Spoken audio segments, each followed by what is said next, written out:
So welcome to the demo session for 6350, the VLSI Design Lab. It's an exciting day. You can hear the excitement in the room. We started 10 months ago, almost to the day, in this class, designing chips. Everybody started with a completely blank slate, defined the chip they wanted to design, did all the schematics, simulation, layout, verification, and the chips were taped out in June. So you can see the chips on the upper right corner there.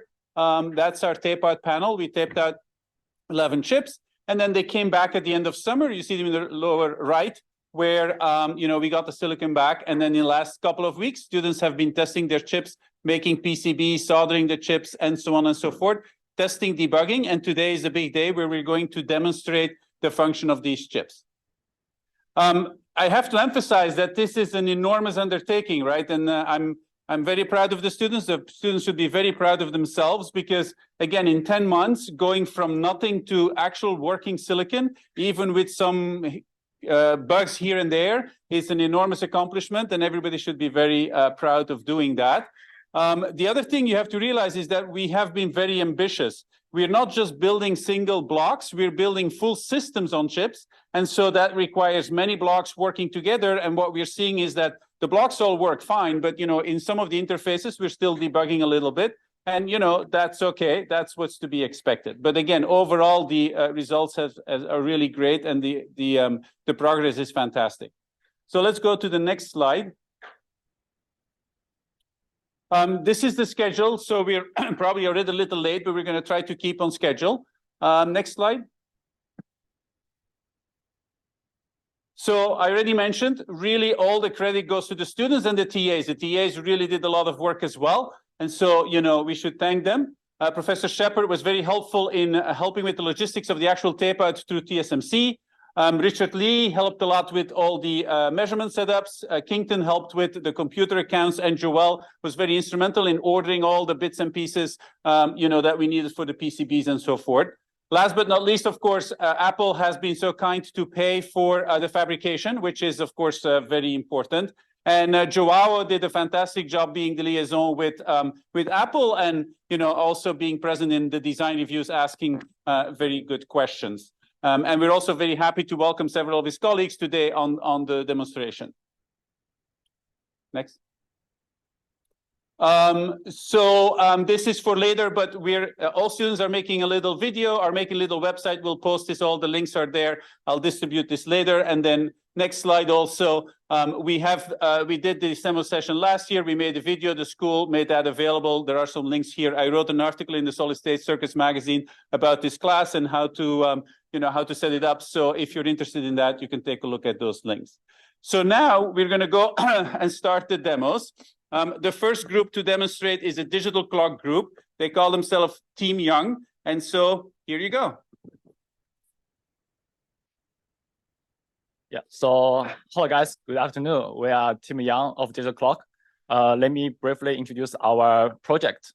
Next slide, please. Yeah, firstly is our chip block diagram with PCB free-flow devices.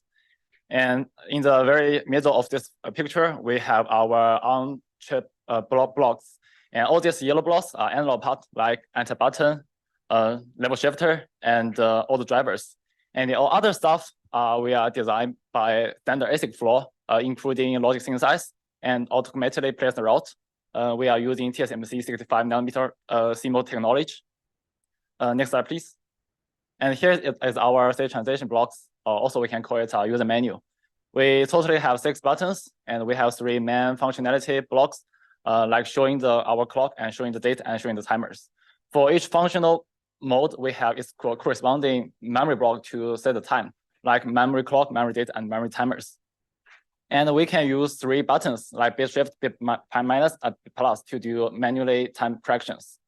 Next slide, please. And here's our floor plans. Most importantly, we have our digital core, and we have any other components as mentioned above. Yeah, next slide. Yeah, and here is our testing results for our power consumptions. We have 2.5 volt domain, and we have 1 volt domains, and its power consumptions of our chip is 0.3 watts and 36 microwatts separately. And we have very innovative design for our chip. It's our low power mode. Under that mode, our chip power consumption of our chip is just 10 milliwatts. And finally, for our accuracy, our chip has achieved 0.2 second error per hour. Yeah, that's all. And next, our teammates Xueji will introduce more detail for our chip. Okay, so we need a macro camera here, yeah. So this is our design of the digital clock. So as you can see here, we have the battery to provide 3-volt voltage to power the whole system. And this side we have 6 buttons as input, and for the output we have 7-segment display and LEDs and buzzers. And we used to have a crystal circuit on the PCB board to generate a clock signal for our chip. But unfortunately, there was some problem with this circuit. So for this demo, we used a 555 timer circuit to generate a 32 kilohertz clock for our chip. And so here you can see this is the clock signal generated by the 555 timer circuit. So I'll disconnect the clock first. So I'm going to show some functions of our digital clock. So basically we have 3 different modes, the clock, calendar, and timer. So by press this mode select button, it can switches between the 3 different modes. And the LEDs will just indicate which mode you are in right now. So I'll go with the clock mode first. So right now it's just displaying the time. So this is the second, minutes, and hours. And by press setup button, so we can set the clock. So by press the bit switch and plus and minus, we can set the clock to whatever you want. So here I'm going to set it to, let's say, set it to 59 seconds. And once I press setup, so it will count up. And for the calendar mode, so right now it's display today's date. So we can only display the last 2 digits of the year. And also, we can do the setup for the calendar. So here we implement something interesting. So there are 31 days in November. So if we try to change the month from November to December, so you can say the date is automatically changed to 30. So this function can make sure that the calendar will not be set up to some unreasonable date, and also it can deal with the leap years. So then it's the timer mode. So also we can set a timer. So here I'm going to set a 5-second timer. So by press setup, it will start counting down. And once it reaches 0, maybe you can hear there is a beep. So to stop this buzzer, you can press any button, so it will stop. And so basically that's the 3 mode for our digital clock. And also we have the button debouncer and anti-button. So this is used to prevent a situation that somebody maybe like press several buttons at the same time. So right now I'm pressing 2 buttons at the same time. So as you can see, nothing will happen. So the chip will recognize this as an invalid input. So it will not do anything. And also we have a low power mode. So basically, because most of the power is consumed by the 7-segment LED. So to save the power, so there we have the switch. We can turn off the display, but actually the chip is still working, meaning it means the time is still running. So you can say right now it's 51 seconds, and I turn off the display and wait for a few seconds and turn on again. So you can see the time is still running when I disable the display. So yeah, basically that's all the functions we designed for our digital clock. So any questions? Yeah. So let me just say, yeah. So for folks on Zoom, so we have the presentation, and now we have a 3-minute for questions and answers. So if you have any questions, please state your question. I have a quick question. Okay. What was the most challenging part of this project for you, in your opinion? So our design have the digital part and analog part. So I think the most challenging part for the digital is like when we try to do the poster synthesize simulation, we have the warning called schedule event was canceled. So it's just a warning, it's not an error, but we try to figure out what's going on. And we try to read the user manual of the simulation software. And finally, we figure out it's like some timing problem with our reset.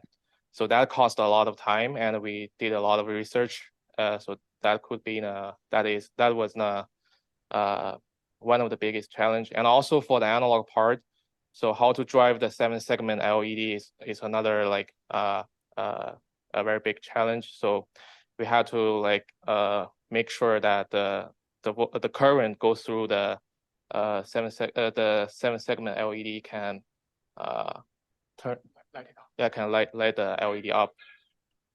So yeah, so that I think that are the biggest challenge we encountered. Yeah. So right now we use 32 kilohertz. Yeah. So the warning that you saw, could have been, did you guys fix it, or was it something that was just a warning? Yeah, we fixed that because we did some research. I think it's about because for the digital part we use synchronous reset. So we for every mode we use synchronous reset. So when we try to write the reset logic, so it's a little bit complicated, I think, but we rewrite the reset part, so that warning was canceled. Just yeah. All right, very good. Thanks. Okay, thank you. Okay, so while they're getting ready, maybe you can put up the slides. So right now we have the second group presenting, the NPU group. They will explain us what NPU stands for, and they call themselves A18 Bionic. So good afternoon, everyone. Welcome to our demo session. My name is Tianchen, and this is Terry and Yufei, my group mates. And our group is called A18 Bionic, and our project is called NPU MNIST classifier. Next slide, please. So we're so excited that we finally come to this moment. And before we actually jump to our demo, we will have some recap of the backgrounds of what we've done over the last semester. So on a very high level, our target is that we want to design a neural processing unit, i.e. NPU, to accelerate the AI computing process. And because the matrix multiplication itself is a very important type of executions in AI computing. So essentially what we're doing here is that we try to design a hardware accelerator to accelerate the matrix multiplication process. And because we're designing something for AI computing, we are using a AI application case for our demo. And in brief, this can be described as we are using the NPU to complete a single handwritten digit recognition task, i.e. the MNIST classification. And this block diagram here could represent everything we have here for our demo. So on a high level, we will have an image including a single handwritten digit, and we'll push this image into our system or our chip. And eventually we're expecting that the system could generate a result that the number is 3. And the bottom part is our neural network structure. So we have 256 neurons for our input layers, and we have 10 neurons for the following layers. And to run the entire inference process of this neural network structure, the total macro operation we need is around 4,500. So on the top right corner, we have our interesting die photo. And on the top right is our top level block diagram. So you can see that there is an NPU core in the middle, and we have the finite state machine to provide all the controlling signals, and we have the register to store those configuration options. And for the bottom part, if you expand the NPU core, you can get this simplified block diagram. We don't have the time to go through each module, but we want to emphasize that we're using the MAC units here, i.e. the multiply and accumulate module, to accelerate and execute our matrix multiplication process. So that's all the background information for our projects. Now let's jump to our first demo. Next slide, please. Not yet. So I will explain on our first demo. So in the first demo, we're using the Raspberry Pi as the host controller to interact with our NPU. And the entire system can be simply represented by the block diagram on the left corner. So we have a Raspberry Pi connecting to the NPU, and they have this bidirectional data communication. And we have And we have a camera connecting to the Raspberry Pi to take an image. And eventually we're using the remote monitor to monitor the results from the Raspberry Pi. And for the entire signal processing process, you can see on the right side, this is our signal flowing path. So initially we'll use the camera to take a raw image, and we will push that to the Raspberry Pi and pre-process on the Raspberry Pi and get this compressed binary format of the image. And we will push this image into our design chip for processing. And eventually, after the entire inference process, we will extract results from the Raspberry Pi and showing that you're number 3. So this is the description for our first demo, and I'm going to show you the demo now.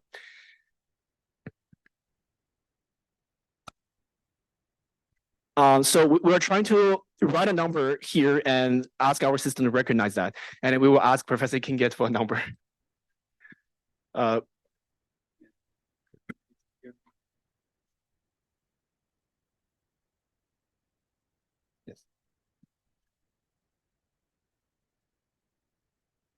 Thank you.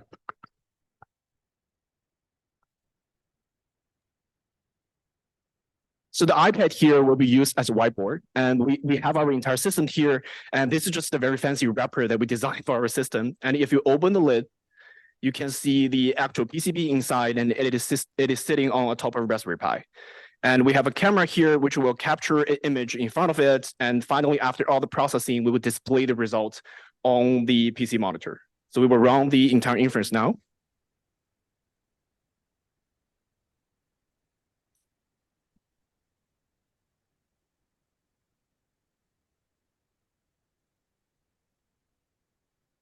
It will take some time.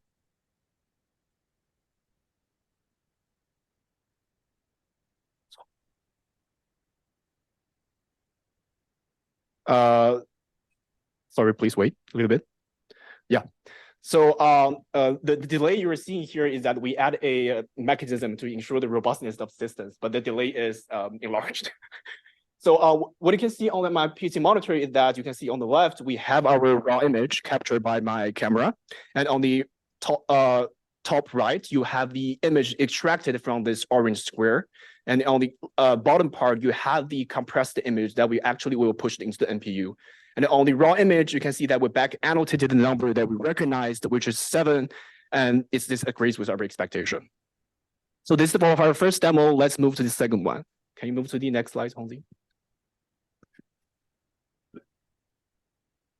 Thank you, Tianchen. So let's look at our second demo. So in the second demo, we use the FPGA as our host controller. So FPGA is feeding all of the input to the NPU. As you can see on the right-hand side, the block diagram. And NPU is going to feed back some calculated neurons back to the FPGA. And we connected a monitor to the FPGA to display the image that is currently being processed. And for the recognition result, it's actually on the FPGA board itself. We use a 7-segment LED to display it. And we hard-coded 4 images into the FPGA, and we clocked the NPU at 6.25 megahertz. And we have our input rate at 200 megabits per second. So the entire reason why we designed our second demo is to showcase that our NPU can run at a much higher frequency compared to the 2 kilohertz one from demo 1. So let's take a look at the second demo itself. So this is the FPGA board, and we have our NPU PCB, and we probed 4 signals out using the logic analyzer. Currently, the FPGA is not running. You can see that there is no recognition result, and you can already see that the next image being processed is 7. So now I'm going to just flip this switch. You can see that the result is already here. It's 7. And we can look at some very interesting signals using the logic analyzer. We probed 4 signals.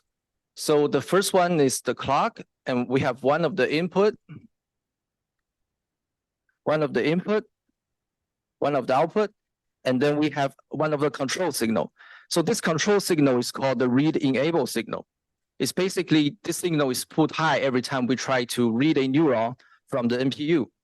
So if you may remember that Tianchen mentioned that our network is designed such that the input layer would take 256 neurons, and layers would only take 16. So it basically turns out that it will take 256 cycles to compute one neuron for the first layer, and then just 16 cycles for the second and third. And that's the pattern of the signal here. So now we can switch between different images. The next image we're going to process is a 2. And you can see the result here is a 2. Of course, we can just keep doing this here. Yeah, that's about it for our second demo. Conceive, please, can you please move to our next slide? Next, please. Yeah, so beside the results we have for our demos, now we can draw a quick conclusion. So we actually use our NPU to classify 100 different images and obtain totally 4,200 different neurons. And we compare these computed neurons from our NPU to the golden model that has been established in MATLAB, and every single neuron matched with our golden model, which means statistically our computing mechanism is trustworthy. And for the right corner, we compared our hardware accelerator solution to the software solution, and we have some interesting results here. So let me explain the table. So for the first row, we are seeing that if you run the entire inference model on the Raspberry Pi itself, using only the CPU and no hardware accelerator at all, and if you run it at 1.2 gigahertz, the computation period for one image is 0.14 millisecond. While for our case, if we use the FPGA plus the NPU to run this exactly the same inference, and we run it at 6.25 megahertz, which is the highest frequency that we can support now, it will take 0.36 milliseconds. So the interesting part is that it appears that we just designed a hardware decelerator. But if you look closely, you can see that for the software CPU solution, you're using a 192x higher frequency, but your results are only 2.5x faster, which means at least we are doing something in a much more efficient way. It's just because two systems are running at different frequencies. And finally, we do have some issues now. We observe that the triple stopped working at the frequency higher than 6.25 megahertz, but our nominal design point is 10 megahertz. So we suspect that this comes from a very large VDD ring on the PCB, which is actually a system level problem, and this can cause the bit flips inside our chip. So next slide, please. So finally, we want to express our sincere gratitude to all people who help us during this journey. This is a brand new project, and the logistics behind this is fairly complex. So we reach out to many people for help. And the project won't be possible without the many people here. And we're so grateful for this help. And we're so happy that eventually we made it. Thank you very much.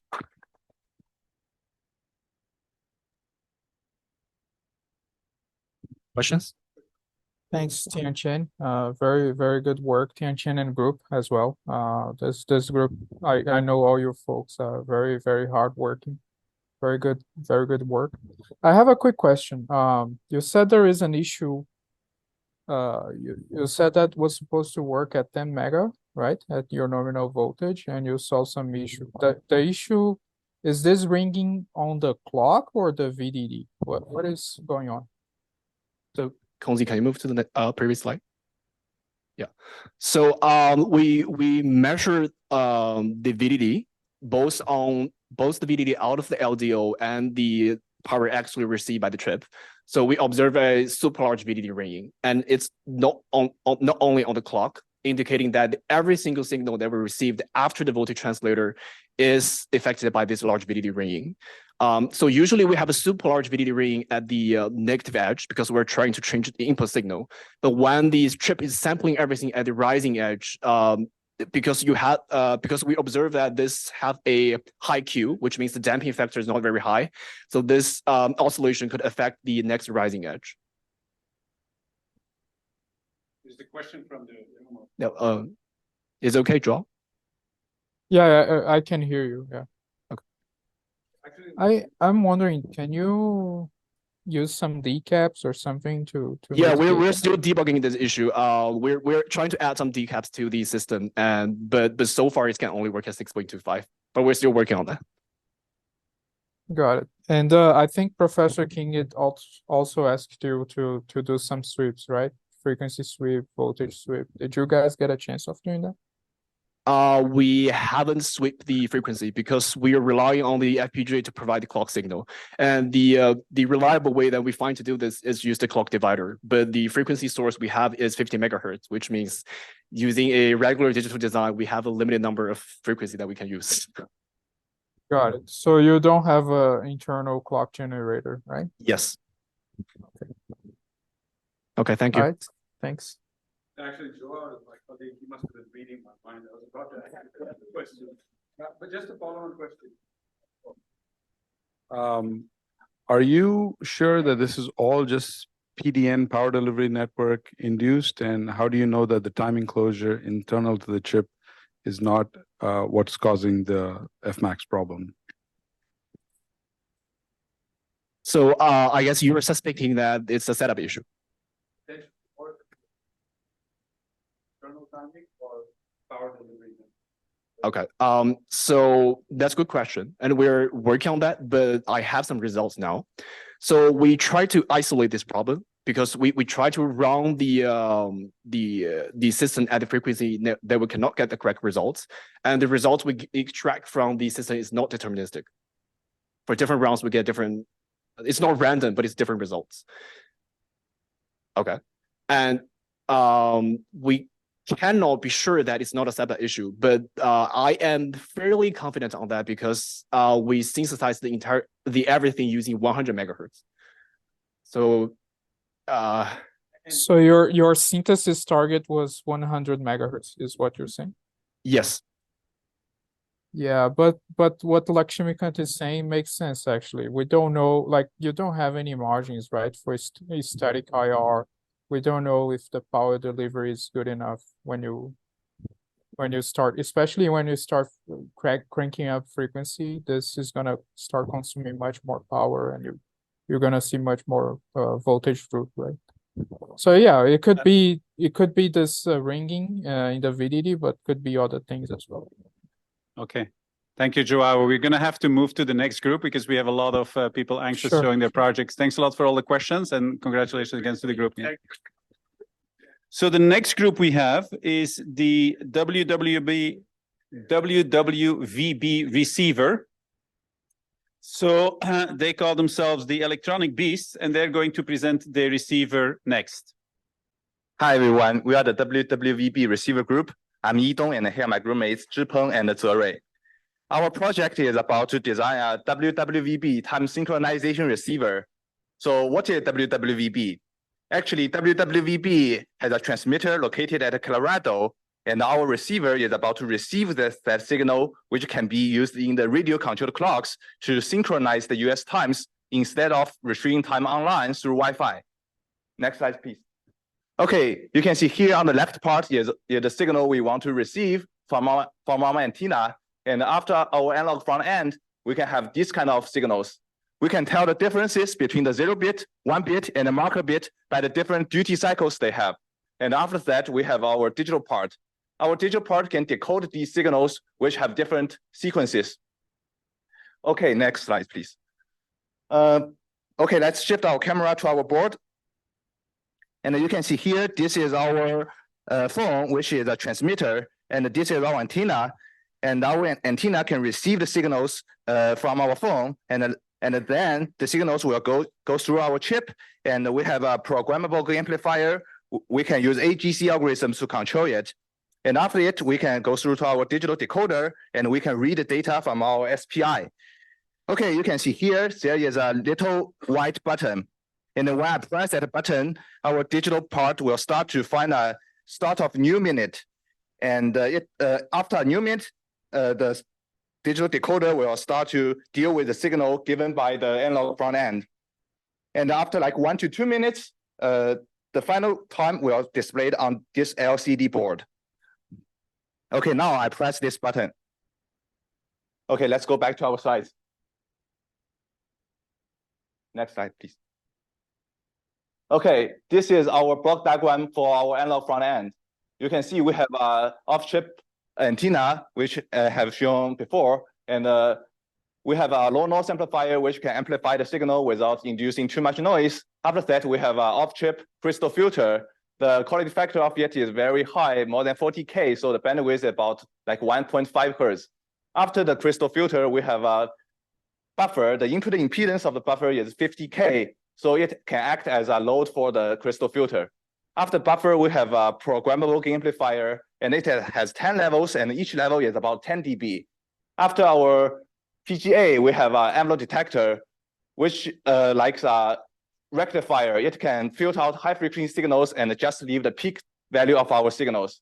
With these peak levels, we can go through to our threshold detector, which is a 1-bit ADC. It can give us a high level and a low level value. And after that, we have a level shifter, which convert our 2.5 analog signal to 1.0 digital signal. Okay, that's all about the analog part. Let's welcome Zeri to give us a brief introduction for the digital part. So why, next slide, please. So why the digital part is still working? So I'm gonna briefly talk about the digital part. So for the block diagram, you can see from the first one, we have a glitch removal. So that's further remove any glitches that cannot be processed by the analog front end. And also we have a sampler, which is a counter, which counts the value of different duty cycles and distinguish as 0, 1, or marker. And then store we only store 1 and 0 to the registers file. And also, since we need to deal with the synchronization of the time, we need to deal with the start of the minute and also the start of the second. So we have a edge detector and also several finite state machine to deal with that. Since we don't have that many pinouts on the path ring, we have a SPI interface to do the serial output to the off-chip microcontroller. And also, according to the AM modulation, we have a validation method on chip according to the markers, quantities, and positions. Also, these two signal will be sent out to the microcontroller.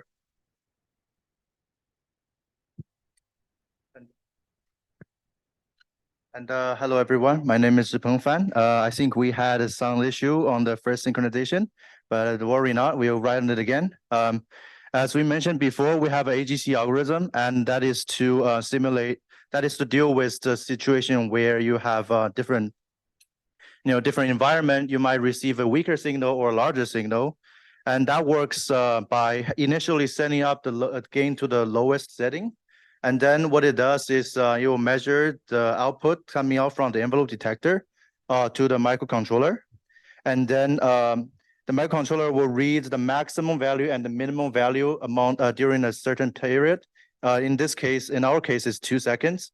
And once it gets these ranges, you will start to find appropriate comparator voltage to make the comparator to determine whether it's logic high or low. This is the AGC part. And then after all of the bits have been read in the chip will send out a signal called a micro enable, which stands for microcontroller enable. That means that all the data is ready and the microcontroller can start to read data from the chip. And once this is detected, the microcontroller says, the data is ready. So now I can use the SPI by pulling the chip select low and then start to shift out the S clock. In this case, the microcontroller is in receiving only master. There was an LED here to show when we were synchronizing. It's just for when you don't have an access to oscilloscope, it can show that you actually received your signal. And after that, once the microcontroller receives the SPI data, you'll do some kind of conversion to New York time for better representation. And it also include all the bits that we read about leap years, daylight saving, and all the stuff, and also the validation bits that's coming out from the chip. And if you see the camera that if you could take a look at the camera, we can look at the previous run that we have, and you can see this shows a correct year and time. We have a standard time because we remember we just had daylight saving before, and now it's a standard. And then the N means none, and LY means leap year. So this means we are in the non-leap year. And then the valid means you had a valid run. There is no error in the run. And previously we had an error, not correct run. We have an invalid here. Now we want to try the AGC again, but by moving it a little bit away. And then we'll try to synchronize this again. We'll press this again, and it should start. And then if you can see, initially it starts out with a very low gain. The yellow curve is the digital output, and the pink curve is the analog output, like the amplifier's output. As you can see, the amplifier keeps going out and going out, and you can see the magnitude of the AM signal gets higher.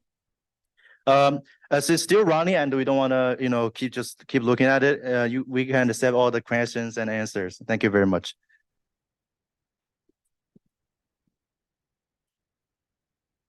We can leave the camera here just to see this beautiful waveform.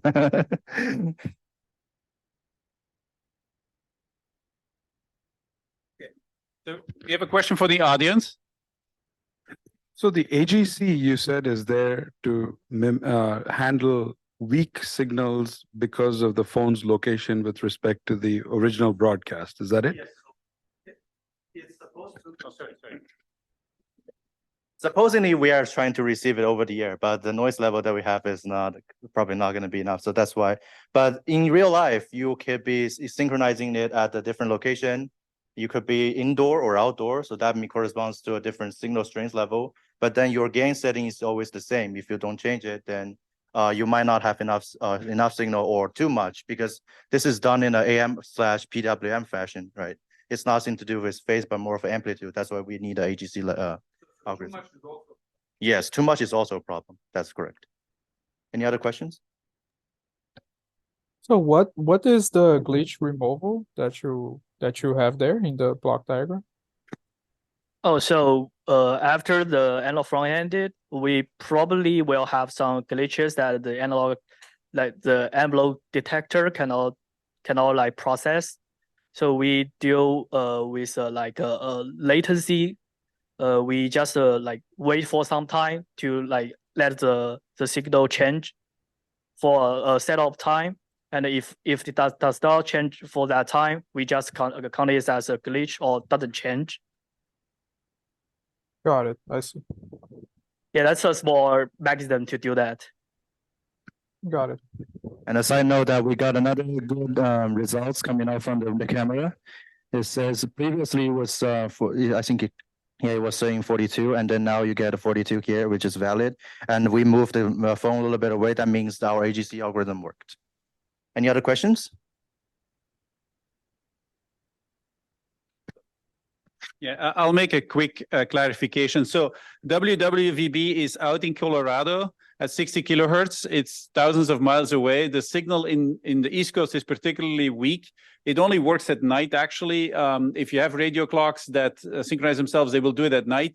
We did try some experiments at night. So far, we haven't been able to do it successfully. But what the phone is doing is the speaker in the phone has a magnetic core and is generating very, very, very small magnetic fields through the audio that this device is picking up through their magnetic antenna here. So it is a very sensitive device, but to do it over the air is very challenging, and we're going to keep trying to make it work. But so the phone is an emulation, basically. Anyway, during the day, even the commercial ones don't work. Emulation software is written by you, or is it just? No, this is an emulation, an app on the phone that we were able. So we were going to build something ourselves, but we found that there's an app on the phone to do this. So there we go. It's actually amazing, right? They're using the magnetic core of the speaker, right? Not the sound output, to kind of couple magnetically into the magnetic core, and that's being picked up. So we're talking, probably just tens of microvolts being picked up here. So yeah. So okay. So thank you very much. Congratulations. So now we have a Class D audio amplifier by the Guozi group, and they will talk about their amplifier and probably play some music. Hi everyone, we are the GG group, and my name is Wei Yuan Tan. And first, let's let DJ Ma to play some music first.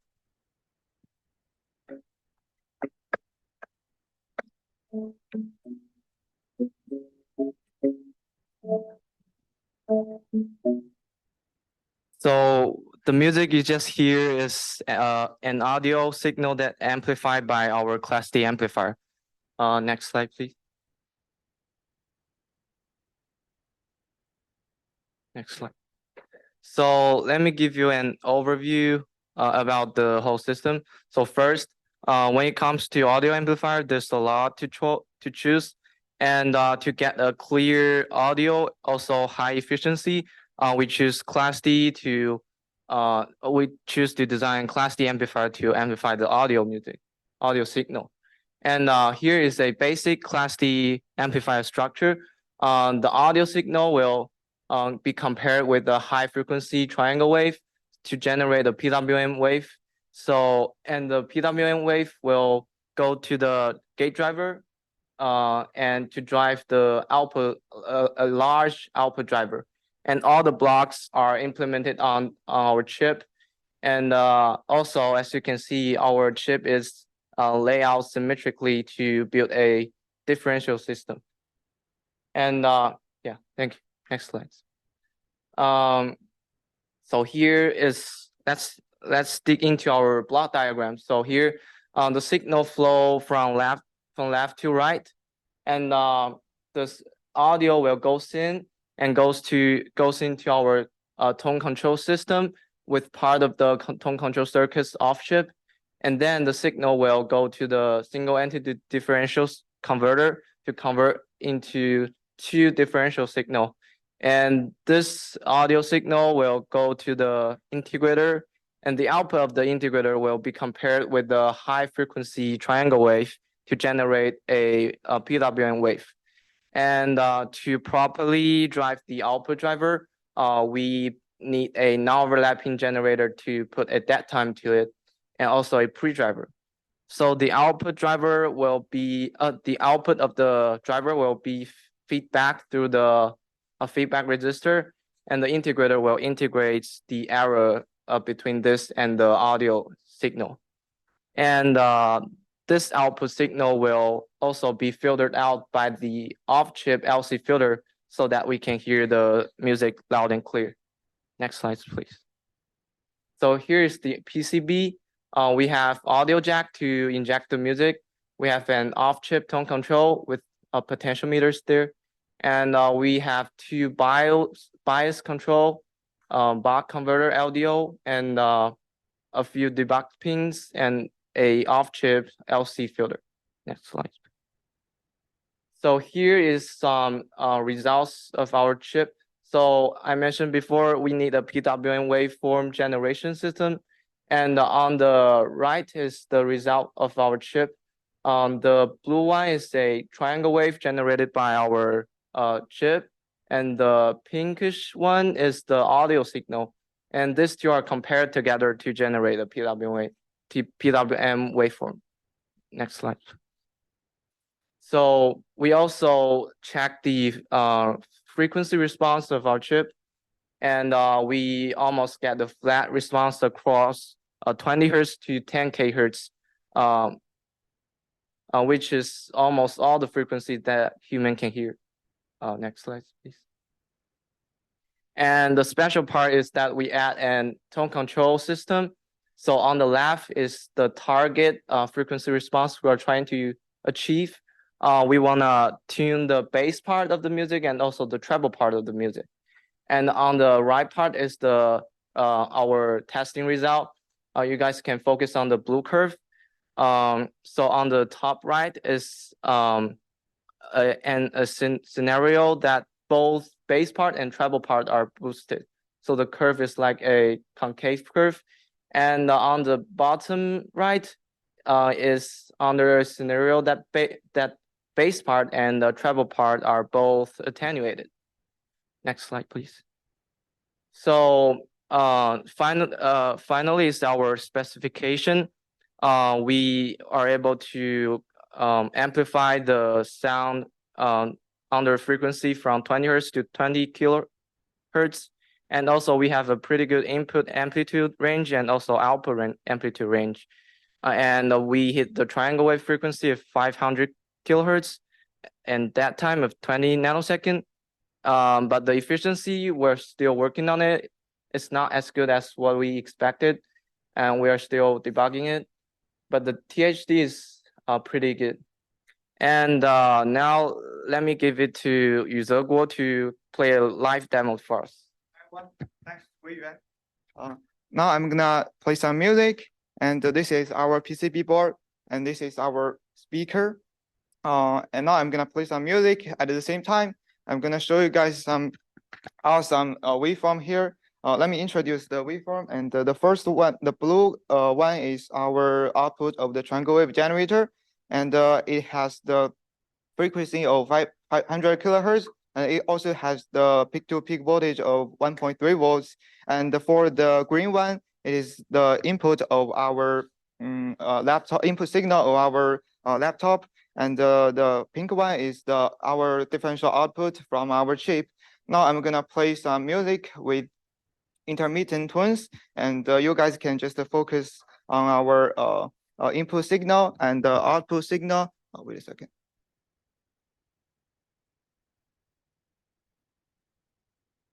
Okay, let's go.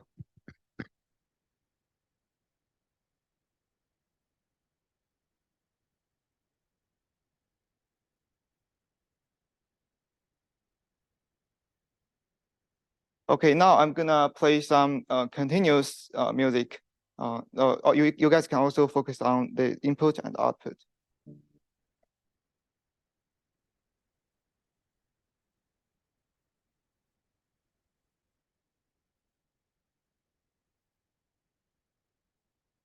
Okay, so the output signal always follow the input signal, and that's for the demo. Thanks for listening, and we want to say thanks to our professor and all the TA in this course. That's all for the presentation. Thank you.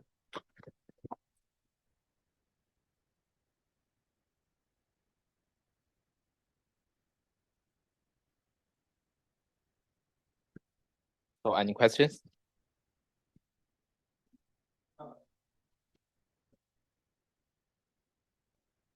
In the specs, you showed that your amplification works from 10 hertz to 20 kilohertz, or 20 to 20 kilohertz, right? But the roll-off you showed was around 10 kilohertz, right? So why do you show the range as, is that the input range you're talking about, or?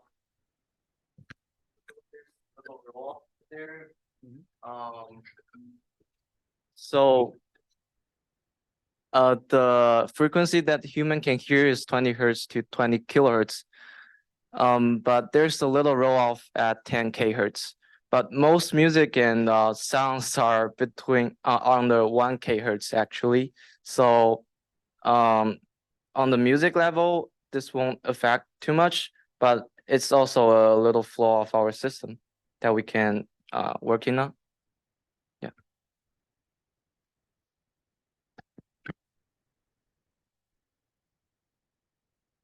So this frequency response that you showed, is that including these tone controls, or is that just a pure Class D amplifier response that you have?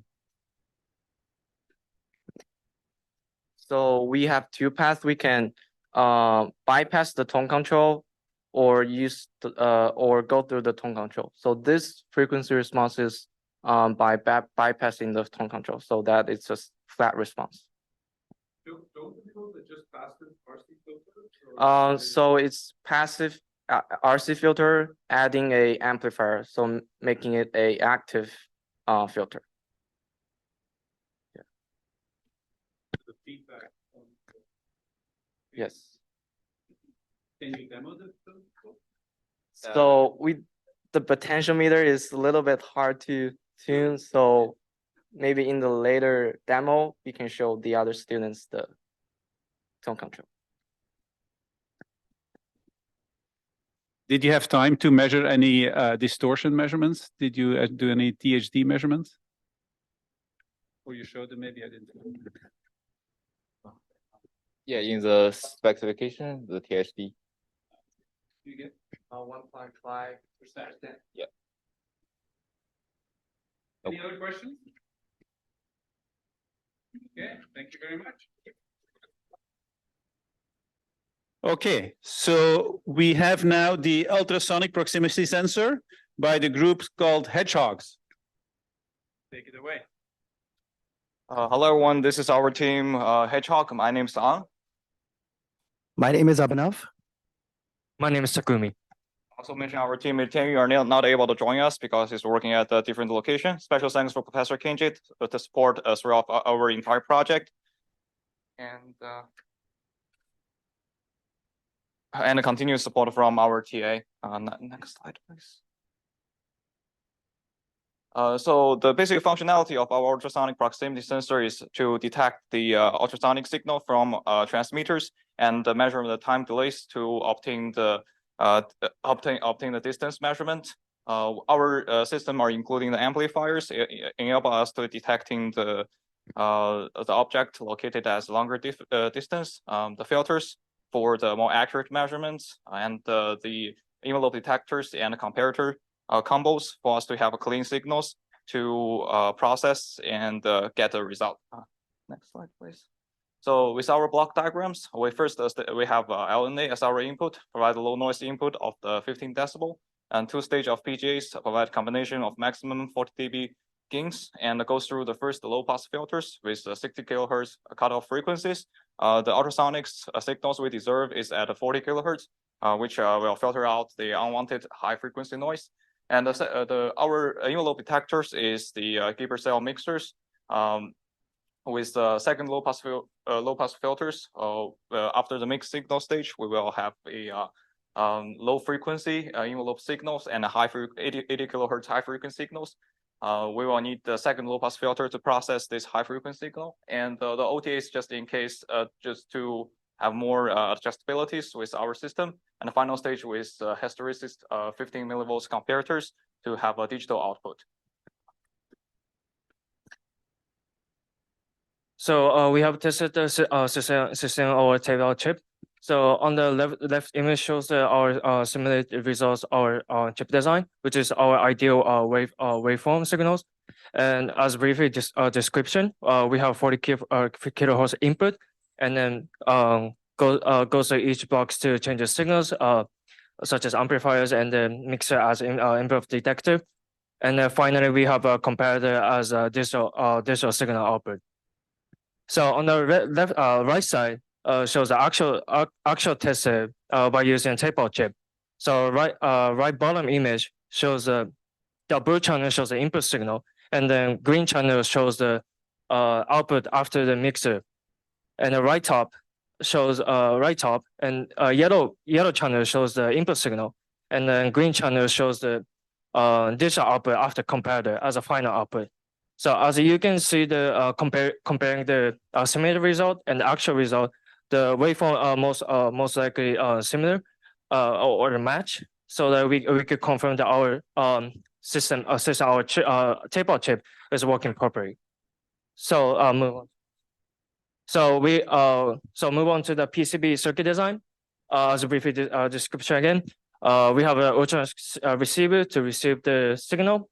Goes to the chip with the socket on the middle bottom to calculate and change the signal by using the PJ controls and the potentiometer to adjusting the voltage reference and the DC offsets and the RTA output. And we also have added the 3 different decoupling capacitors for stable circuit operations. Okay, we can move on to the demonstration. Yeah. So here you can see on my left-hand side, we have the transmitter, which is fed by a waveform generator. And on the right-hand side, we have our PCB, which has the receiver and our chip with the final comparator output being probed. If we look at the oscilloscope, the yellow signal shows the input to the transmitter, and the green signal shows the delayed output from our receiver. As you can see, as I move the transmitter further away, the signal goes further and further out. And as I move it closer and closer, the time delay becomes lesser and lesser. So let's do a quick distance measurement. If I place my cursor over here, the measured time is 860 microseconds. So yeah, 860 microseconds. You can see that the measured distance, according to the speed of sound, is approximately 27.5 centimeters. And here we have around 27 centimeters. So this is pretty accurate. That was it for our demo. And if you have any questions, please feel free to ask.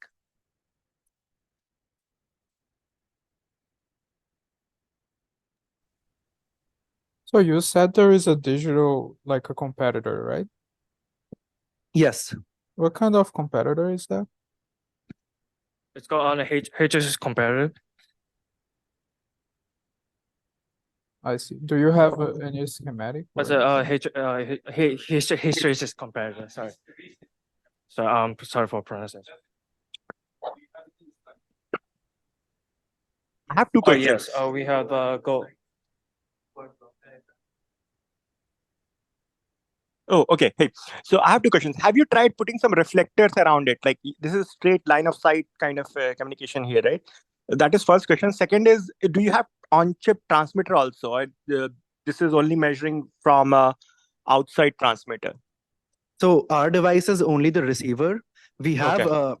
tried some reflection measurements, but the coupling from the transmitter to the receiver is a lot. So for the purpose of the demo, we decided to have a separate transmitter outside of our PCB.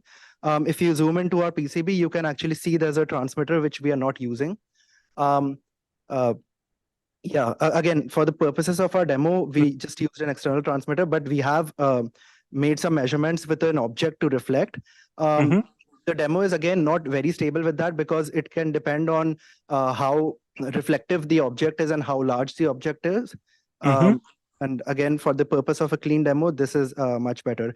Even with a straight line of sight, we can face some problems with the fading channel. If we see at certain distances, our signal can completely fade. And if I just put my hand over here to maybe change the channel a little bit, the signal comes back. So because of these kind of setup issues, we didn't want to show the reflection as a demo. Okay, nice. Thanks. Thank you.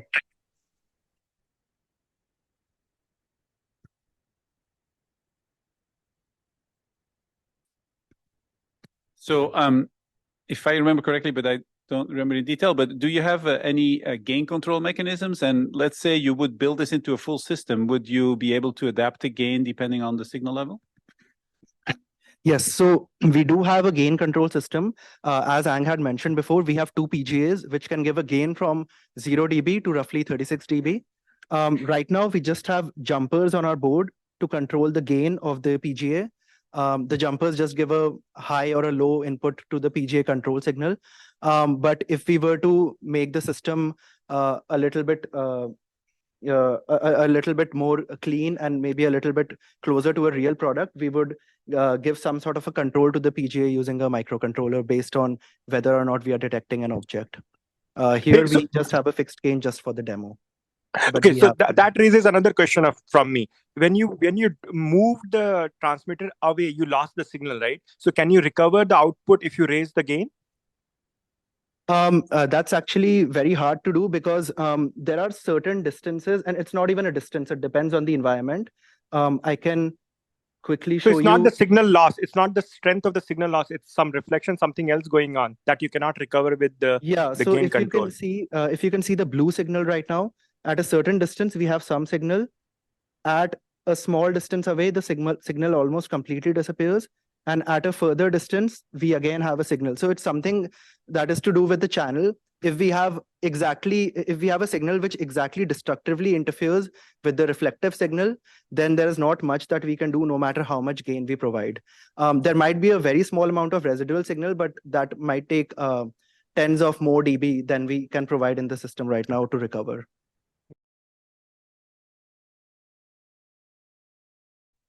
So we are getting ready for the second part of the demo session now. We have the group that built an audio SAR ADC and a DAC ready with their setup. And they call themselves Uzi on Fire. And so I'll pass the microphone to them now. Thank you, Professor. Good afternoon, everyone. We are Group Uzi on Fire. First, let me introduce my teammates too. I'm Yan Long. This is Yixiao. This is Li Wen. And this is Hairuo. Together, we made a 10 bits, 100 kilosample per second SAR ADC and RTR DAC. Now, first, next slide, please. First, let's take a look at what's inside our chip. For SAR ADC, there's a sample and hold circuit, a state DAC, a comparator, a SAR logic, and we got a input register, input buffer, switch array, resistor array, and output OTA inside our RTR DAC. And the figure on the right hand shows our final layout. You can see that our ADC located on the upper half of our chip and our DAC located on the bottom. Now let's welcome Li Wen to give us a brief demonstration on our chip. Thanks, Yanlo. Next slide, please. Well, I would like to introduce our test PCB and the whole demo setup. So the the topper block diagram describes almost the whole demo process. There is a single-ended audio signal become differential signal after passing through a single input differential output amplifier. And these differential signals would be fed into the ADC after an anti-aliasing filter, and this anti-aliasing filter is realized by a low-pass filter because we are processing with the audio signal. And the output of the ADC is a 10-bit digital signal. They would be fed into the FPGA. The FPGA would make some signal processing, such as add an echo or add some electronic sound effects. And the output of FPGA would be fed back to the DAC part on our chip, and the output of DAC would drive the Class D amplifier after a low-pass filter. And finally, the speaker would display the sound. The bottom figure is our PCB 3D preview. As you can see, we have several LDOs to supply 2.5 volt, and we also have these two small LDO to supply 0.6 and 1.8 reference voltage that determine our DAC range. Well, apart from the device I talked before in the upper block diagram, there are also two clock signals from outside generated by the wave generator, which is 2.2 megahertz and 100 kHz. They are input from these two green places. And after all this, the audio signal will be output to the Class C amplifier from the GG group. Now I want to show the whole demo. Okay. Yeah, sure.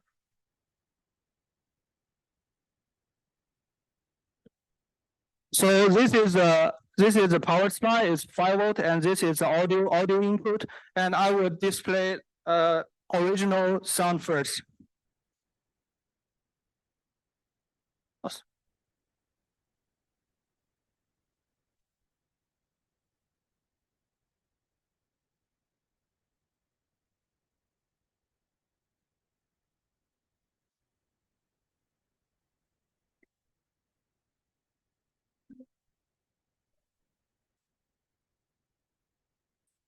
And this is our original sound.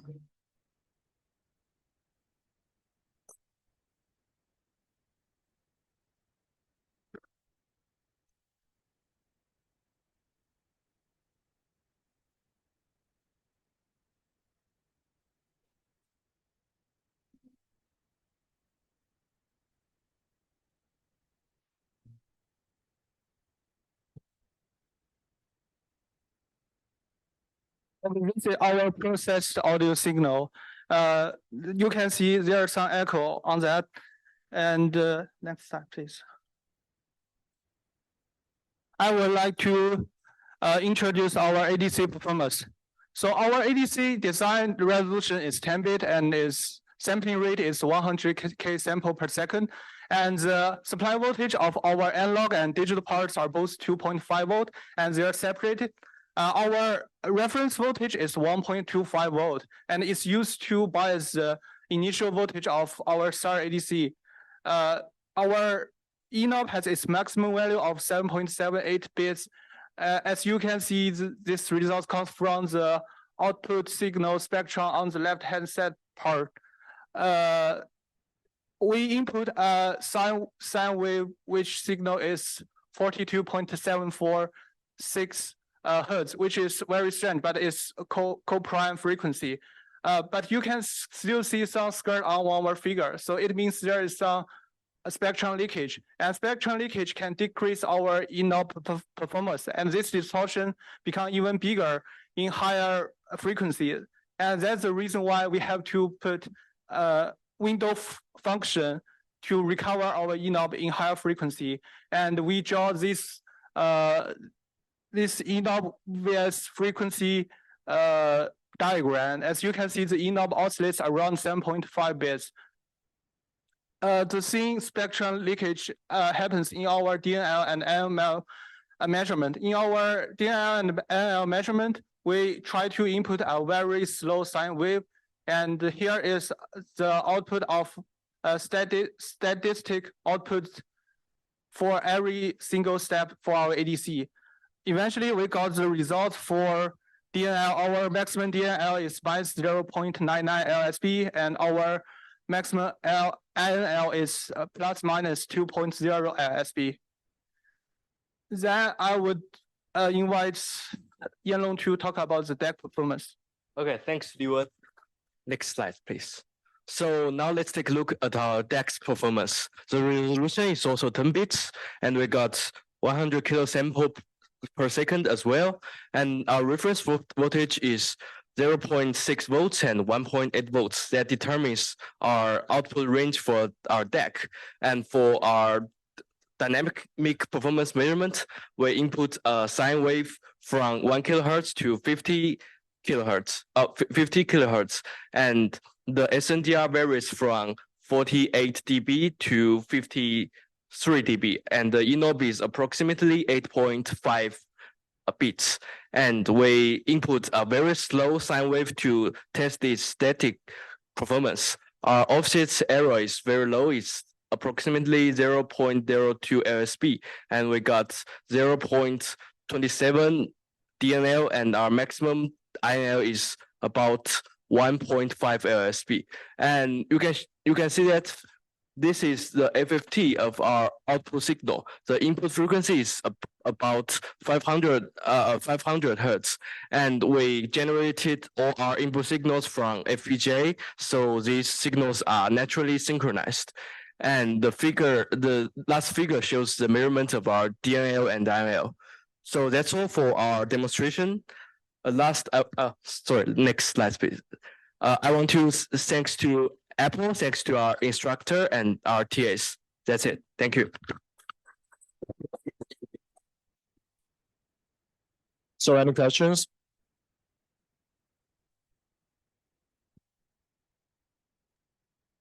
This is a very nice project. I was wondering what is the most challenging part of the project for you?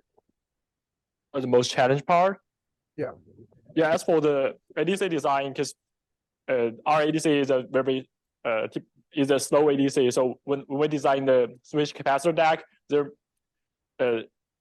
actually it's pretty hard to design the switch capacitor DAC because it depends on the charge holding the capacitors.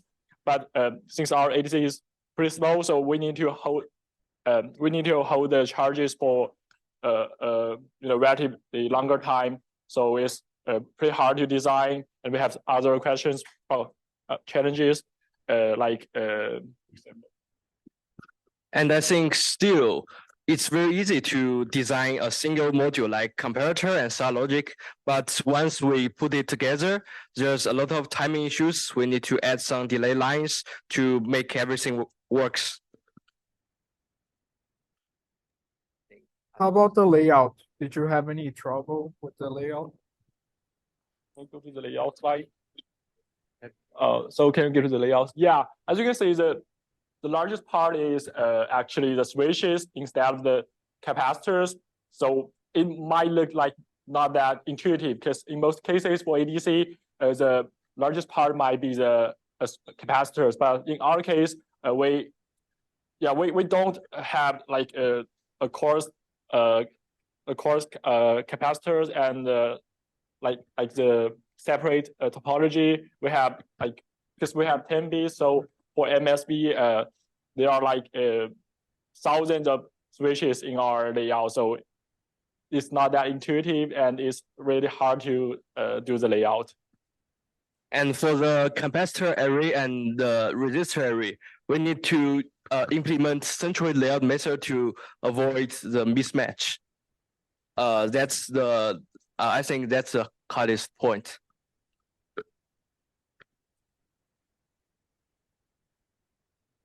I'll actually maybe make more of a comment. I think it's very nice to see that we have an ADC, a DAC, an FPGA all working together. I think figuring out all the clocking was not that easy on the PCBs.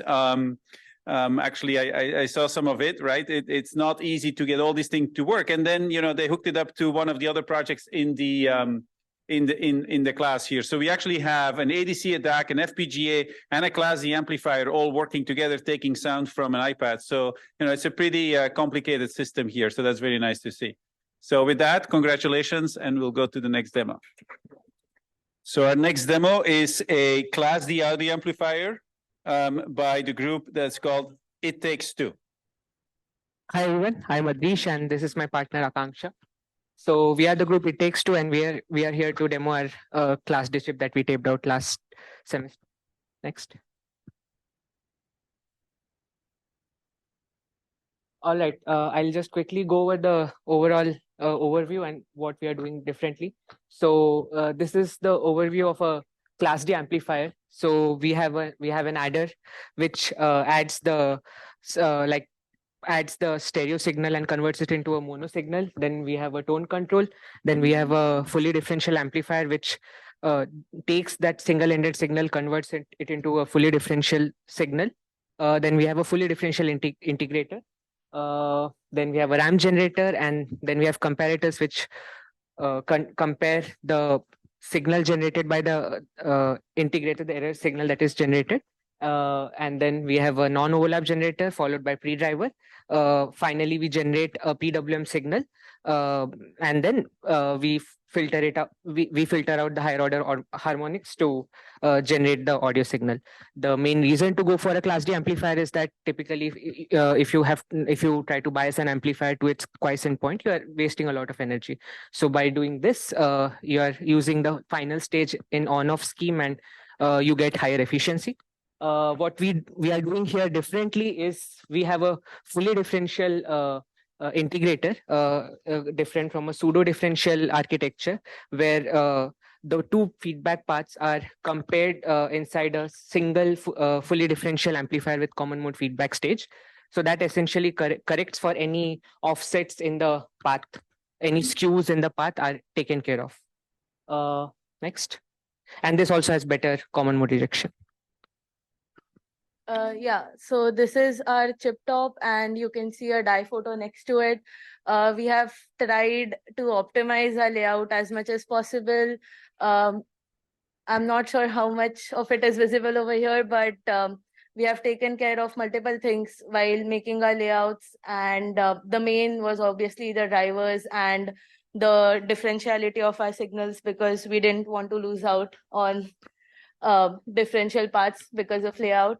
And we have tried to do common centroid layout wherever possible. We have layered our metals wherever possible to reduce the resistances of our main paths. And yeah, next slide. So unfortunately, we don't really have a lot of performance results from the hardware at the moment. We are still working on it. But these were few of our expected specs from the simulations. We are targeting around 88% of efficiency with the bond wires, which would be degraded a bit because of other parasitics on the board. Other than that, these were the simulated waveforms. We'll show the real waveforms in the next slide. Can you go to the next slide, please? Right. So I'll quickly talk about the board. So we have an input audio signal coming in on the left. There is a high pass filter which adjusts the common mode of the incoming signal to VDD by 2. That signal is fed into the chip. That goes through the entire chain that I talked about. And the final differential PWM signal is generated at the output. Then there are differential low pass filters which filter off the higher order harmonics. And at the end, we have an output. Basically, we are taking that differential signal and connecting it to a speaker. On the right, on the top, we have a single tone input. So we are feeding in a sinusoidal signal at 1 kilohertz, and then one of the PWM outputs is shown. Then the filtered output, the two differential outputs that we generate from the positive side and negative side, and at the end we have the differential filtered differential output. That is the pink waveform. And then we are just trying to show the waveforms in action in the bottom image, where we have an audio signal in and how our differential signal looks. The differential is slightly slow because scope takes time to process it. We can move to our demo. Next. Yeah.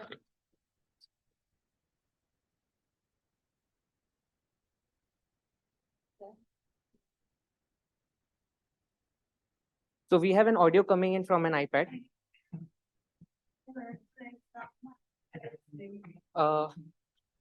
So all these are clipped right now. We had adjusted it, but can you show the slides? We just turned it on, but you can expect waveforms, something like this here. You have an input signal and then final output is, yeah.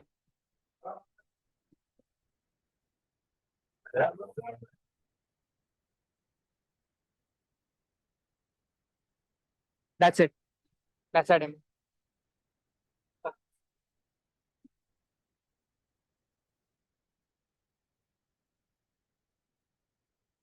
Yeah. Okay, thank you. Questions? Any questions? Can you go to that picture with the layout? So this layout, you did everything by from scratch, right? So from start to finish, how long did it take for you to converge this DRC LVS clean?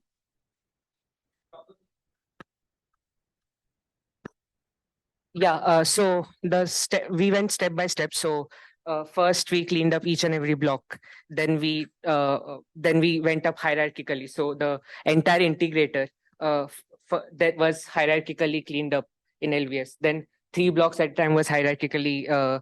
It was not a one shot thing. We were doing it hierarchically, one step at a time. But the overall effort to clean DRC and LVS was probably 3 weeks. LVS took a lot more time because yeah, there were some pad issues, mismatch issues. We had to put in metal resistors and things like that. And the DRCs, were they all hand cleaned? Yes. They were all hand clean.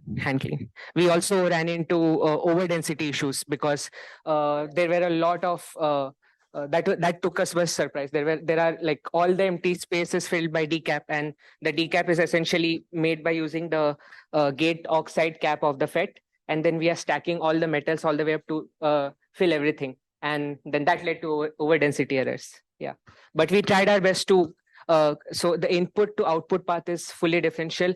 If you see the driver stack, the ramp is in the middle, so everything is like matched differential, and each and every block is common centroid matched.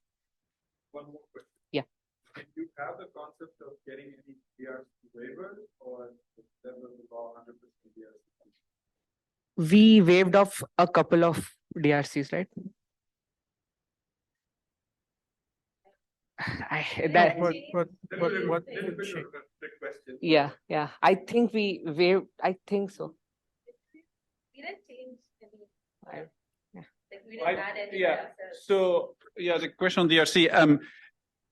If you ask me now, I don't remember exactly what happened. If you ask me now, my goal is not to waive anything, right? Because there is a good reason all these rules are there. I think we might have waived something in one of the inductor groups, but I don't think in this design. So, you'll see the layout there. There is other issues there, but I think that you guys would, I mean, our goal is always to be DRC clean. So just yeah. FYI, we sometimes won't get there, then haggle on the say, hey, if I skip this, go to like this. If it's parametric, you don't want to do it. If it's yield, it's on a chuck and solution. Sure. But it's a different phone call if Apple calls TSMC than if Columbia calls TSMC. Yeah.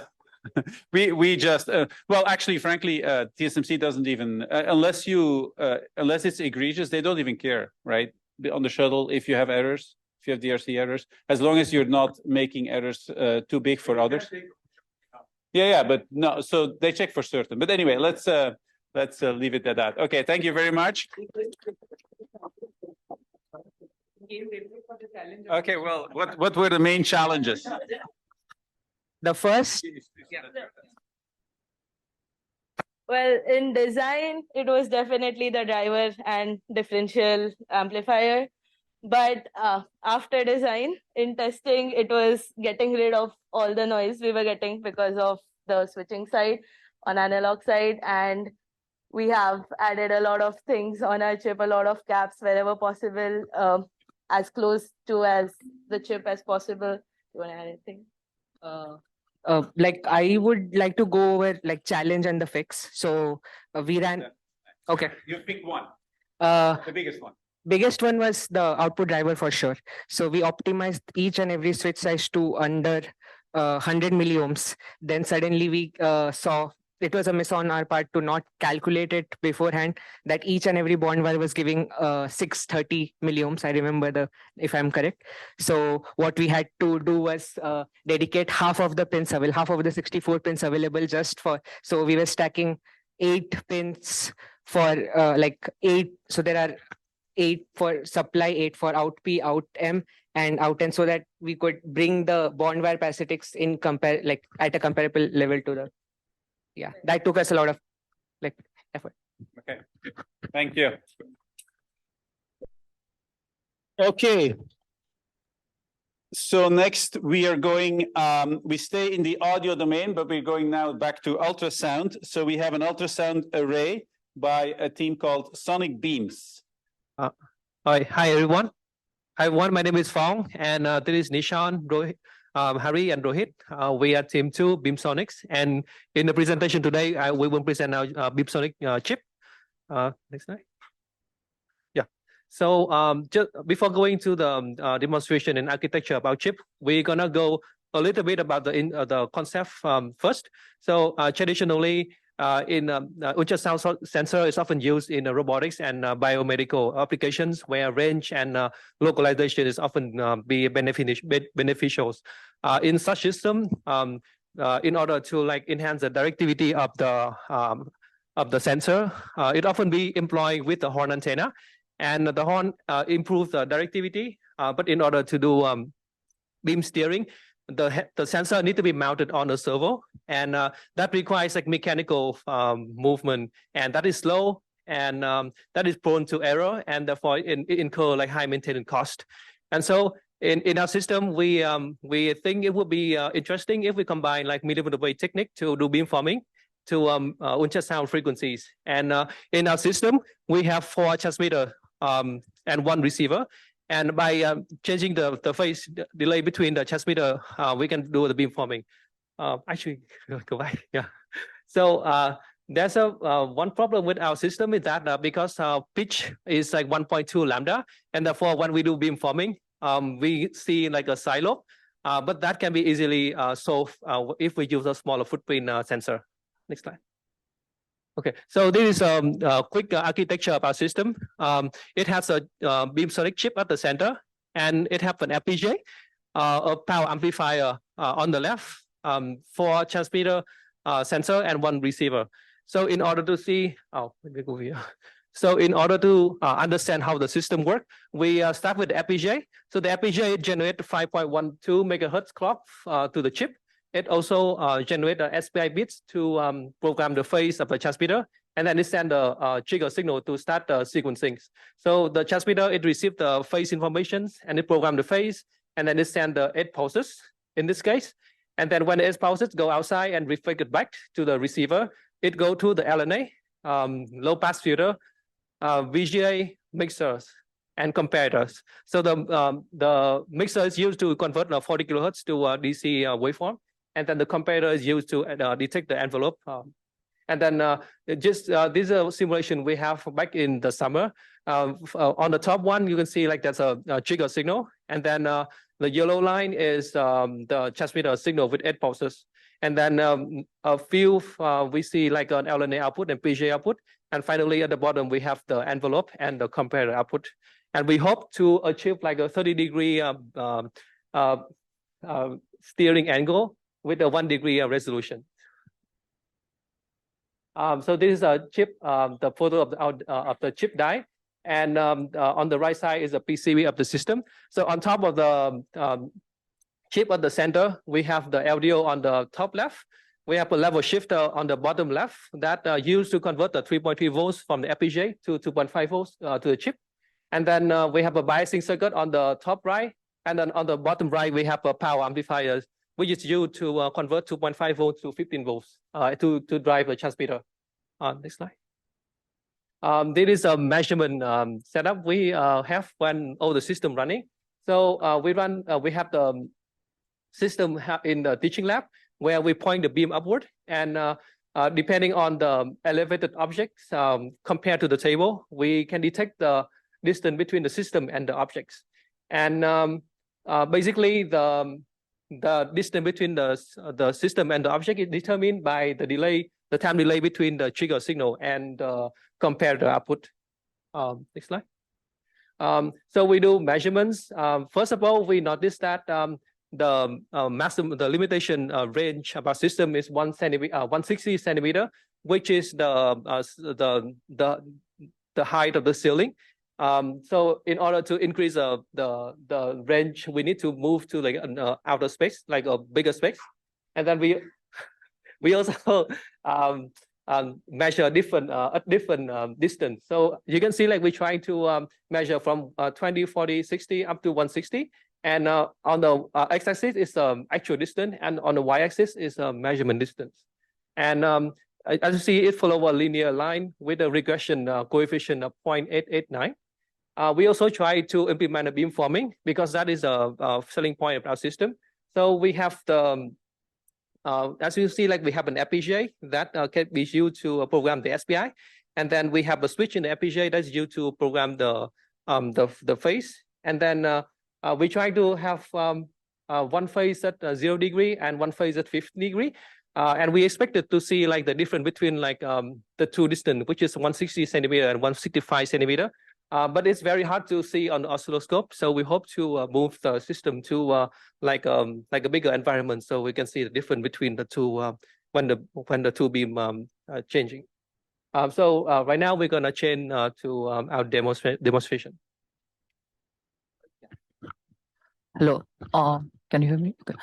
So to give the overview of the demo, like again what Fong explained, the computer is basically programming the PJ. For PJ is controlling the SPI bits of our board, and here we have like small switches for the PJ gain control, so that in case we want to change it manually, and the simple power on like LDOs and all.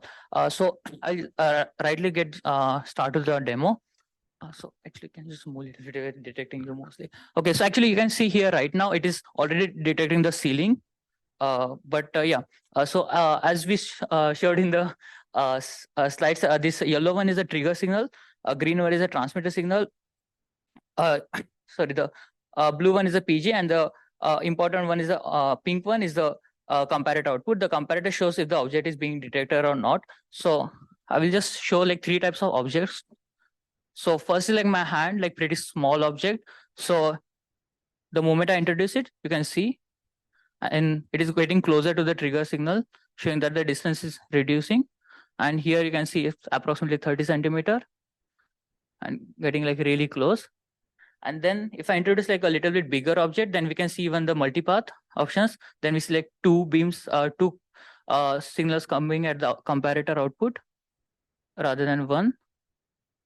So it's not like it's detecting even the bigger objects because of the beam. And when you like go with like really big object, then we select even 3 pulses.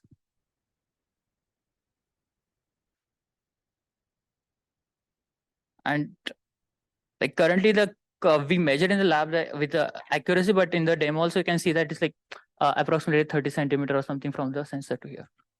That is.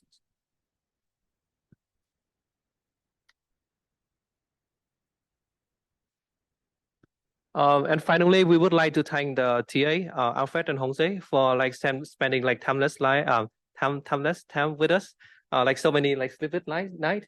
And then we also like to thank Professor Kinget for like many like troubleshoot technique and the how to build a solid system, robustness system. And we also like to thank Apple and TSMC for chip manufacturing and a chip sponsor. And finally, we would like to thank all the classmates for many memorable experience and insightful discussions. Thank you.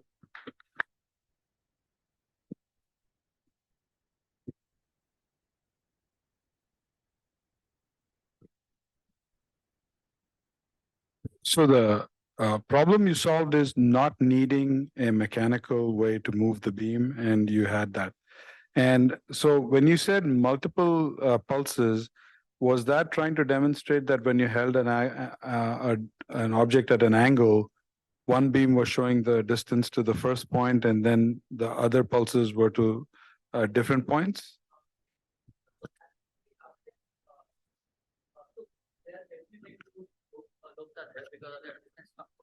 The distance not like lambda by 2.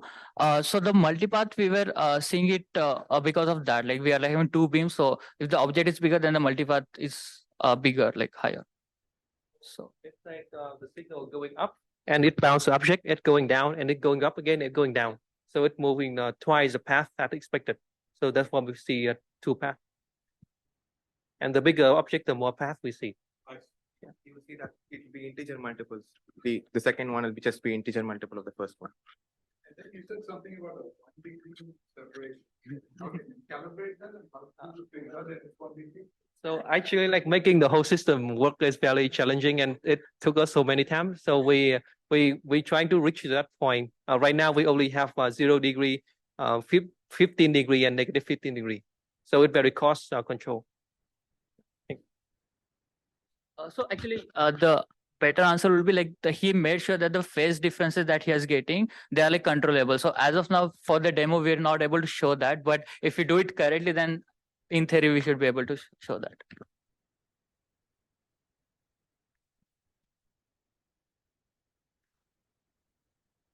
Any other questions? Okay, thank you very much.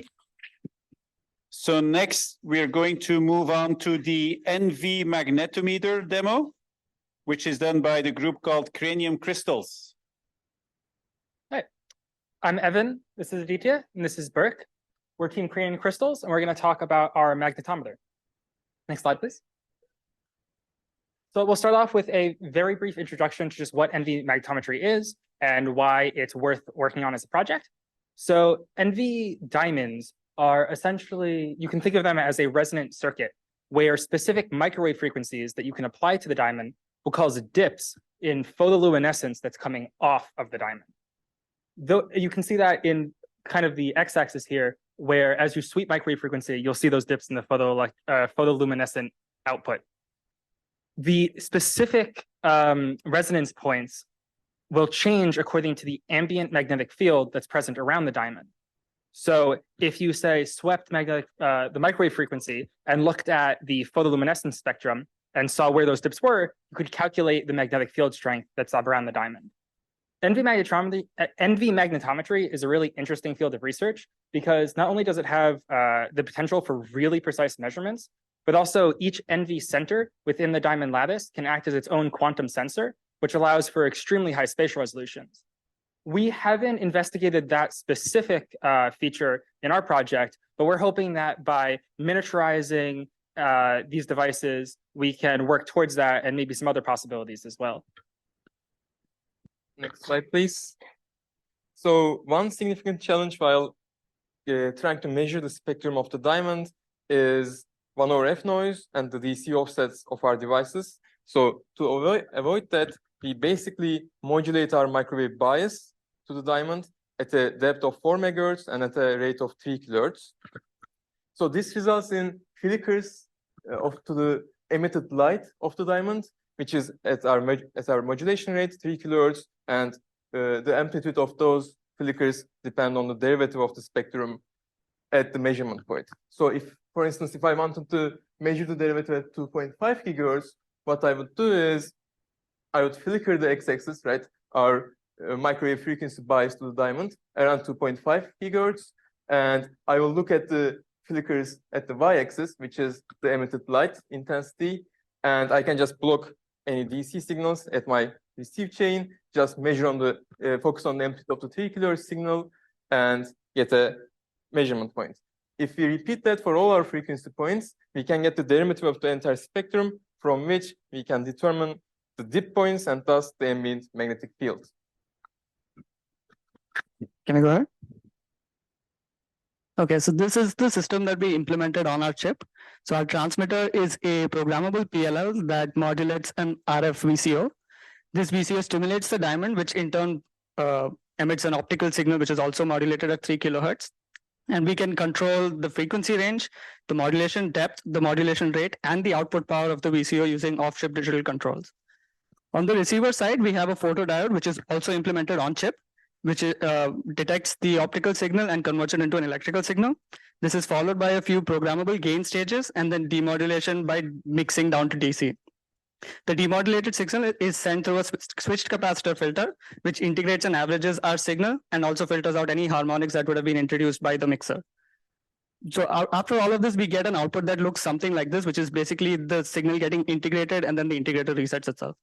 And then this signal can then be processed digitally off the chip to get back the intensity of the light that went in. And so by sweeping the receiver and the transmitter in tandem, we can measure the intensity of the light at each point. And then by making a lot of different measurements, we can reconstruct the graph from the previous slide. And therefore, we can find the dips and then the magnetic field. Can we go ahead? So this is the chip that we made. Can we go one more slide ahead? And so if you see, we have an inductor on chip, which is the antenna for the magnetic field. And we have photodiodes that we made, and we had to put it under the inductor because the idea is that the diamond will sit on top of the chip. So when it emits light, it goes straight into the inductor and like into the diodes under it. And so we had all our pads that we had to design separately, and we wire bonded our chips. So we're doing all the packaging in-house as well. Yeah, we can go ahead. Now we can move on to our demo. So we have a two-board system here with our daughter board that contains our wire bonded chip, and then also some RF traces here so we can measure our signal and debug. And then we have our motherboard with all of the power generation and digital control. And then here is the fully assembled board with some measurement equipment connected. I move around the table here. So to start off with our spectrum analyzer, here we have our signal coming out of the chip that would be going to the diamond. And this is centered around 2.1 gigahertz, and it's being modulated with a depth of 4 megahertz at a rate of 3 kilohertz. And you can see it looks pretty noisy, but when you take into account the fact that we have on-chip integration and we can also do averaging digitally, if we look at the average spectrum, we can see that the average power that the diamond is receiving can actually be resolved into 2 distinct peaks. So on the scope, you can see an electrical test of the receiver. So we model the the photodiode at the input using a voltage source and a large resistor. And so we send in a 3 kilohertz modulated square wave, which is similar to what the light signal would look like. And then at the output of the chip, we see something like this. The chip output is differential. We're only looking at one end over here. We see that the signal resets itself every alternate cycle, and it integrates in the other side. And the slope changes somewhere in the middle because it's integrating the DC continuously, but all the harmonics go back to 0, which is what you would expect to see from the operation of the chip. Yeah.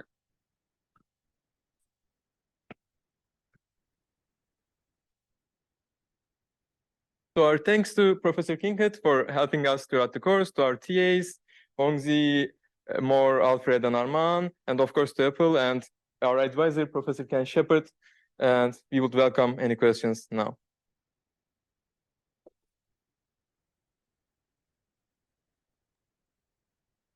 Quick question. If I understood well, did you package also at Columbia, or did you get a service? Yeah, can you repeat it, please? We had a problem with the speakers. I was asking if I understood well, you said that you did the packaging at Columbia. Sorry, one more time. Sorry.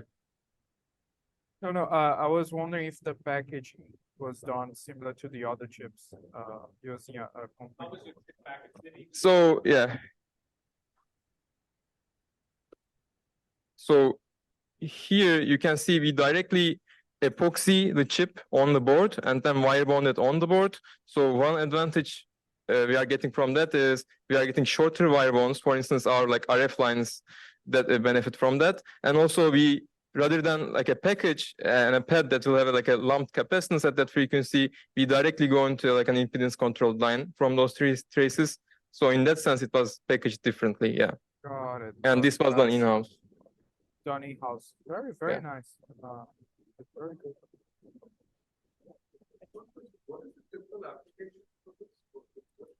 So one typical application is I think for like low rate measurements, what they want to do is, so the Earth's magnetic field creates like a map, and if you know your location roughly, for instance, I'm in New England or like Upper East Coast, you can use that like magnetic field map of the Earth to determine your location specifically. This is for like military aircraft and ships and so on. And this is also for higher rate measurements. This also has applications measuring brain waves of people, like planting it. Yeah.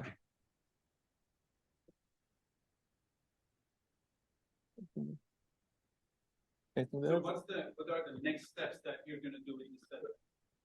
Oh, so the question was, what are the next steps that you want to do with this setup? The next steps is most likely we want to characterize our.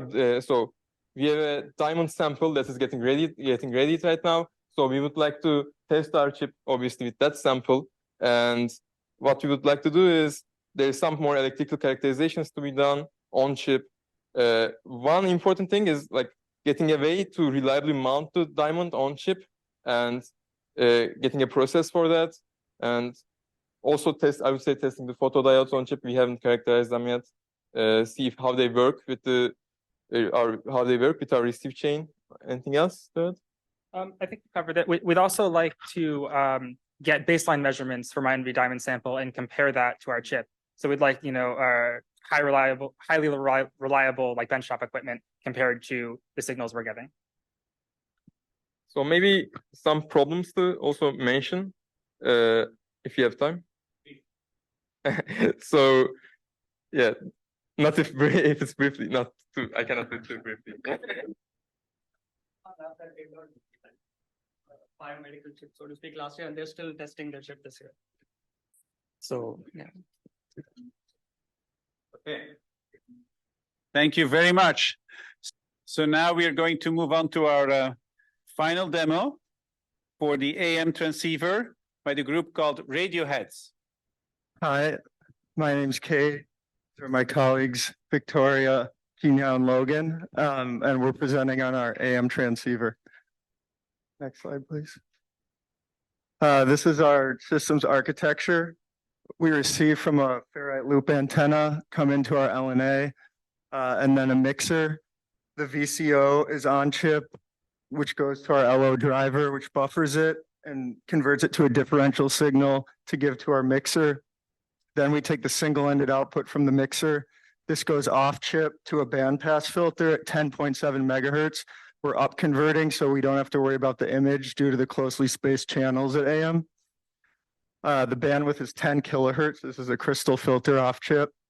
This comes back in single-ended to a fully differential 3-stage amplifier. And we achieve programmable gain through 3 enable bits. Essentially, we have our 3 amplifiers, and you can enable or disable them, giving 10x, 100x, or 1000x gain. Then this goes to our detector. From the detector, now we come off chip to our power amplifier and our speaker. The way we implemented this on the chip is we broke up the frequency domains separately. So the RF, LNA, LO driver, and mixer is one block together that we take the pins for input and output out to. Then the VCO is separate, the IF stage is separate, and then the detector is also separate. Next slide. Okay, for our demo, the plan was that we were still testing, so to show the functionality of where we were at so far, which was the front end up to the power amplifier and receiving from the antenna we had not achieved yet. So we were generating a 440 hertz tone, mixing it up to a 540 kilohertz channel, and then changing the gain between 10x and 100x, feeding that to a radio kit that was tuned to receive from the channel and playing that sound. With 0, it was limited by noise, and you can hear that. And then when we program it to gain of 100, you can hear the channel clearly. And then we took the other differential output of the PGA and gave it to the detector. And so you could see the detector demodulate the other branch. Unfortunately, when we brought it up, there was some offset compensation that has got messed up. So while I try to tweak that quickly, we do have a video from last night of this working, just in case this happened. So we'll play that while I do this quick. Go. Okay, this is 100x gain generating a signal with a 540 kilohertz carrier at 440 hertz and feeding it to the AM radio. If I now lower our gain to 10, the noise takes over. Back to 100. Now if I tune away from the 540 kilohertz channel, and then when I tune back,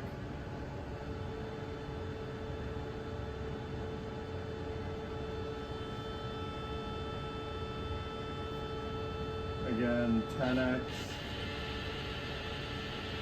These signals now up to 100. The scale on the pink and yellow is 1 volt. The scale on the blue is 10 millivolts. The blue is the output of the mixer. The pink and yellow is the output of the IF amplifier.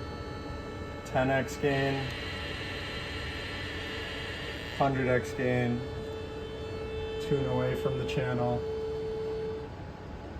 tune back to the channel.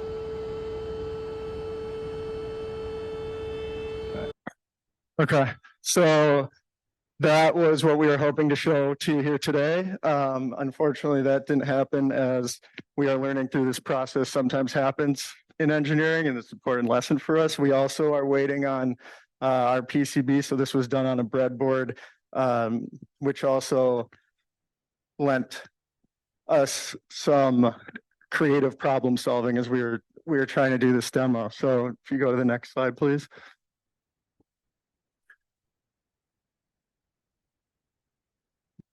The blocks that had not been integrated yet, here are some results from them, and I'll let my colleagues speak to that. Yeah, here's the VCO we have, and it does offer the frequency from about 1.5 megahertz to 11.5 megahertz. And from the left is our detector block. Yeah, and you can see the test. And next slide. Okay, and then our next steps are obviously integrate this onto our PCB, which we're waiting to receive, where we can, through jumpers, integrate all the blocks together and produce the music ourselves. So that brings us to the conclusion of our presentation. We just want to thank Professor Kingett, all our TAs for all the help, and of course, Apple for sponsoring this project. Thank you.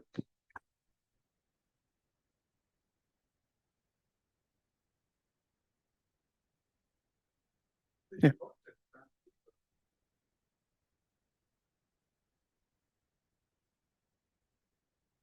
Yeah.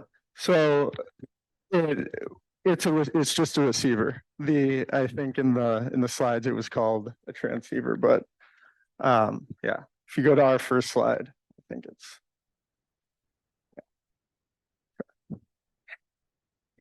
I think on day one, the goal was to make a transceiver, and that kind of stuck.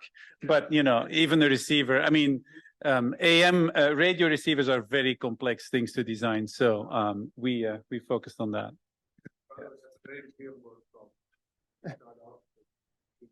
Yep. Yeah. That is completely true. We started off with a transceiver that we had 3 implementations of, and this is what came out.